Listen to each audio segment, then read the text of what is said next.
አንድ ሰው ነጩን አይጥ ካየ ካርኒማታ ራሷ እንደተገለጠችለት ይቆጠራል። ቤተ መቅደሱ ከተገነባበት ጊዜ ጀምሮ የአይጦች ቁጥር ሁል ጊዜም 20 ሺህ አካባቢ እንደሆነ ይነገራል።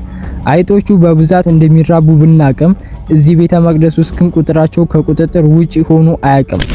አንድ አይጥ በስህተት ብትረግጡ በወርቅ የምትቀጡበት ቦታ እንዳለ ያውቃሉ? አዎ፣ እዚህ ግቢ ውስጥ 20 ሺህ አይጦች የሰው ነፍስ አላቸው ተብሎ ይታመናል። ነጩን አይጥ ካዩ ደግሞ እድለኛዋ ነውት። በህንድ በረሃ ውስጥ የሚገኘው ይህ አስገራሚ የአይጦች ግዛት ዛሬ አብረን እንጎበኛለን።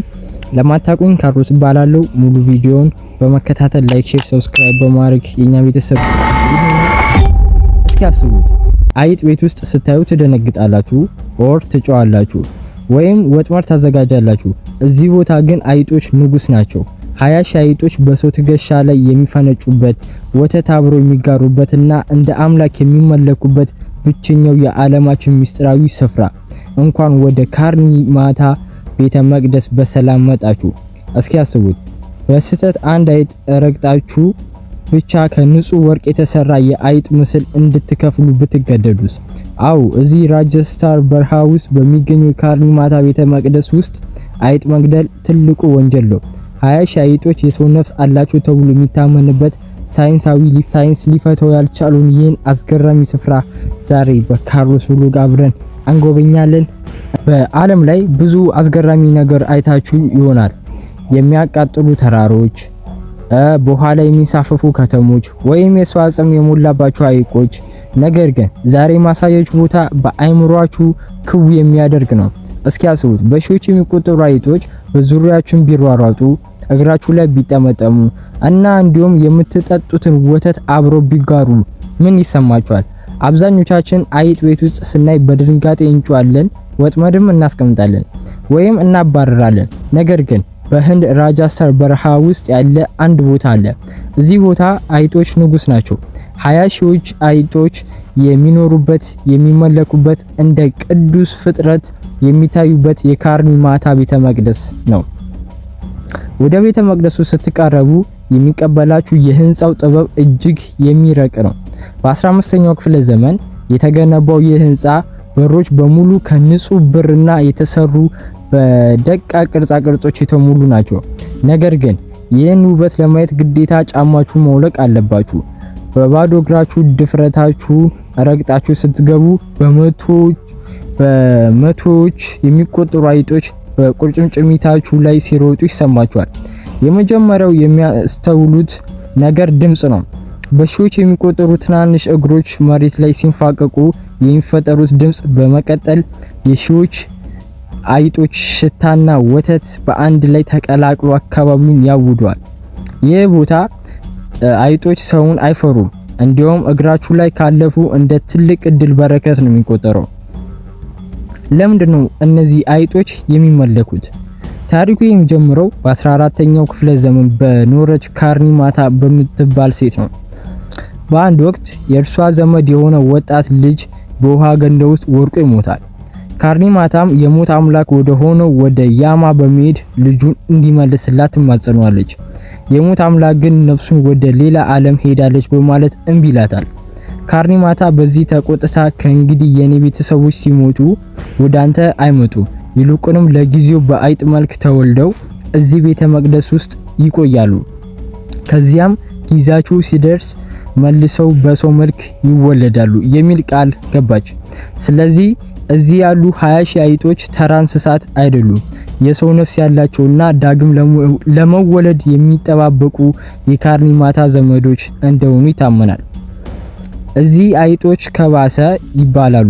የዕለት ተዕለት አኗኗራቸው ከማንኛውም አይጥ የተለየ ነው። በየቀኑ በታላላቅ የብረት ትሪዎች ወተት ይቀርብላቸዋል። ምዕመናን ከሩቅ አገር መጥተው ጣፋጭ ምግቦችን፣ ጥራጥሬዎችን እና ፍራፍሬዎችን ያቀርቡላቸዋል። የሚገርመው ነገር አይጦቹ ሲበሉ አማኞችም አብረው ይበላሉ።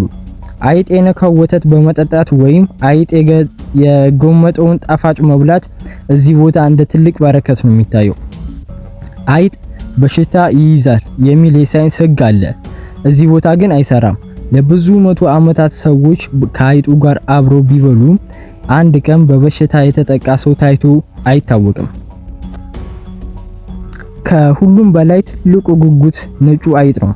ከ20 ሺህ ጥቁሮች አይጦች መሃል 4 ወይም 5 ነጭ አይጦች ብቻ ነው ያሉት። እነዚህ ነጭ አይጦች ማየት በጣም ከባድ ነው።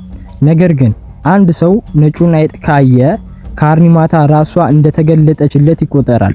ታላቅ በረከትም እንዲያገኝ ይታመናል። ሰዎች ነጩን አይጥ ለማየት ሲሉ ብቻ ቀኑ ሙሉ ቤተ መቅደሱ ውስጥ የሚቆዩበት ጊዜ አለ። ነጩ አይጥ ወተት በሚጠጣበት ሳህን ላይ አማኞች ተራቸውን ይጠብቃሉ። ምክንያቱም ነጩ አይጥ የጠጣበት ወተት መጠጣት ልዩ ቅድስና አለው ተብሎ ይታመናል። እዚህ ቤተ መቅደስ ውስጥ አይጥ መግደል ትልቁ ወንጀል ነው። በስህተት እንኳን አንድ አይጥ ብትረግጡ እና ቢሞት ካሳው በጣም ውድ ነው። እንደ ሕጉ ከሆነ የሞተውን አይጥ የሚያክል ክብደት ያለው እና ከንጹህ ወርቅ ወይም ብር የተሰራ የአይጥ ምስል ለቤተ መቅደሱ መስጠት አለባችሁ።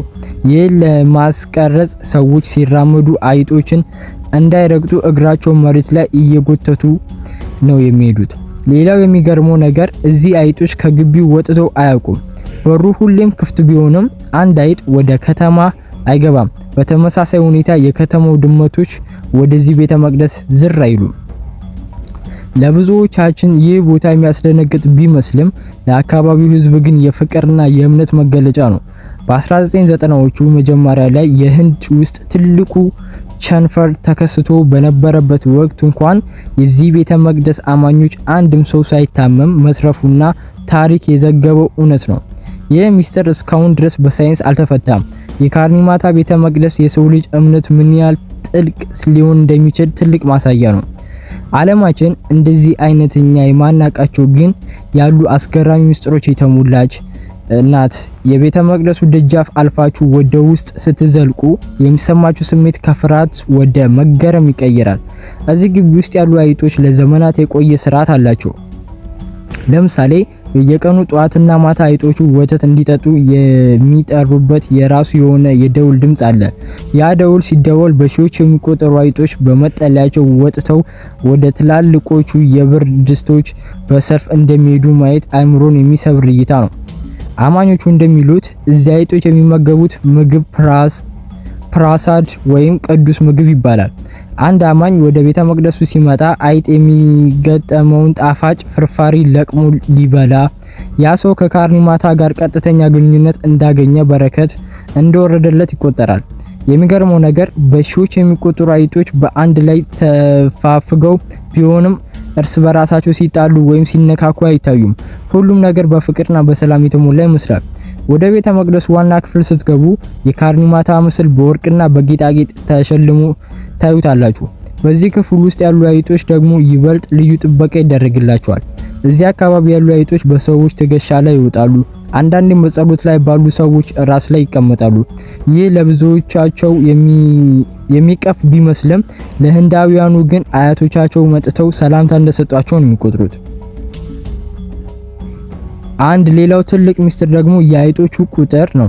ቤተ መቅደሱ ከተገነባበት ጊዜ ጀምሮ የአይጦች ቁጥር ሁል ጊዜም 20 ሺህ አካባቢ እንደሆነ ይነገራል። አይጦቹ በብዛት እንደሚራቡ ብናቅም እዚህ ቤተ መቅደስ ውስጥ ግን ቁጥራቸው ከቁጥጥር ውጪ ሆኖ አያቅም። እንዲሁም ከግቢው ውጭ አንድ አይጥ ወጥቶም አያቅም። ልክ የቤተ መቅደሱ ደጃፍ ሲረግጡ የቆሙ ይመስላሉ። ይህን እንቆቅልሽ ለመፍታት የሞከሩ ሳይንቲስቶች ምናልባት አይጦቹ እዚያ ውስጥ የሚቀርብላቸው የተትረፈረፈ ምግብ ምክንያት መውጣት የማይፈልጉ ሊሆን ይችላል የሚል ግምት ቢሰጡም ድመቶች ለምን ወደ ግቢው እንደማይገቡ ግን ማብራሪያ ሊሰጡ አልቻሉም። ቤተ መቅደሱ ውስጥ የሚታየው ሌላ አስደናቂ ነገር አይጦቹ ከአማኞች ጋር ያላቸው ጥልቅ ትስስር ነው። ሰዎች ሲያለቅሱ አይጦቹ መጥተው እንባቸውን የሚልሱበት ወይም ሰዎቹ ለማረጋጋት የሚሞክሩበት ሁኔታ ይታያል። ይህ የእንስሳቱ የሚሰጠው ክብርና ፍቅር በህንድ ባህል ውስጥ ህይወት ላለ ሁሉ ነገር የሚሰጠውን ዋጋ ያሳያል። ካባስ ተብለው የሚጠሩት እነዚህ አይጦች እንደ ተራ እንስሳ ሳይሆን እንደ ቅዱስ መነኮሳት ነው የሚታዩት። በታሪክ ማህደሩ እንደሚነገረው በ1910ዎቹ አካባቢ በህንድ ትልቅ የቸነፈር በሽታ ተከስቶ በሚሊዮኖች የሚቆጠሩ ሰዎች በሞቱበት ወቅት የዚህ ቤተ መቅደስ አገልጋዮች ብቻ ምንም ሳይሆኑ መትረፋቸው ጥልቅ መነጋገሪያ ነበር። የጤና ባለሙያዎች አይጦች በሽታ ያመጣሉ ብሎ ቢከራከሩም እዚህ ቦታ ግን አይጦች የበሽታ ሳይሆን የጤናና የጥበቃ ምንጭ እንደሆኑ ተረጋግጧል። ይህ ሁኔታ ዛሬም ድረስ የሳይንስና የእምነት ፍልሚያ ይበልጥ ያጠናክረዋል። ቤተ መቅደሱ ግቢ ውስጥ ያለው የንጽህና አጠባበቅ ሌላው የሚገርም ነው። ምንም እንኳን በሺዎች የሚቆጠሩ አይጦች ቢኖሩም ቤተ መቅደሱ ሁልጊዜም በጽዳት ሰራተኞችና በአማኞች ጥረት ንጹህ ነው። አይጦቹ የሚጸዳዱበት ቦታ እንኳን ሳይቀር የተለየ እንደሆነ ይነገራል። ይህ በተደራጀ ስርዓት ቤተ መቅደሱ ለዓለም ቱሪስት ትልቅ መስህብ እንዲሆን አድርጎታል። በመጨረሻም ይህ ቦታ በሚነግረን አንድ ጥልቅ እውነት ለአንዳንዶች አስጠሊታ፣ ለሌሎች ደግሞ የሆነው አመለካከት እንዴት ሊቀየር እንደሚችል ያሳያል። አይጥ በሁሉም ቦታ ጠላት ሲሆን እዚህ ግን ወዳጅና ዘመድ ነው። ይህ የካርኒማታ ቤተ መቅደስ ሚስጥር ለዘመናት ሳይፈታ ለቀጣዩ ትውልድ የሚተላለፍ የዓለማችን ትልቁ እንቆቅልሽ ሆኖ ይቆያል። ወደዚህ አስገራሚ ስፍራ ስንገባ በመጀመሪያ ትኩረታችን የሚስበው የህንጻው አስደናቂ ነበር።